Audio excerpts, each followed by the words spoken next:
Hi అండి, అందరూ బాగున్నారా? ఈరోజు మా స్పెషల్ ఎగ్ ఫ్రై విత్ వెల్లుల్లి కారం అండి. మీలో ఎంతమందికి ఎగ్స్ అంటే ఇష్టం? నాకు ఇష్టం, బట్ బాయిల్ చేస్తే అంత ఎక్కువ ఏం తినాలనిపించదు. ఎందుకంటే అంత టేస్ట్ అనిపించదు బాయిల్ చేస్తే.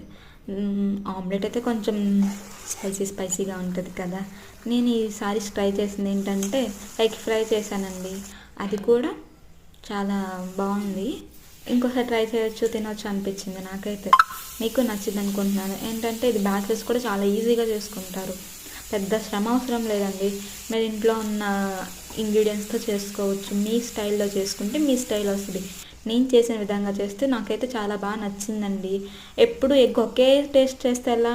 డిఫరెంట్ స్టైల్స్ చేస్తేనే కదా తెలిసింది మనకు కూడా ఎగ్ ఇంత బాగుంటుందా, ఇంతగా కూడా వండుకోవచ్చా అని. నాకైతే అనిపించింది బాగుంది. నాకు మా హస్బెండ్ కూడా నచ్చింది ఈ ఫుడ్ మాత్రం.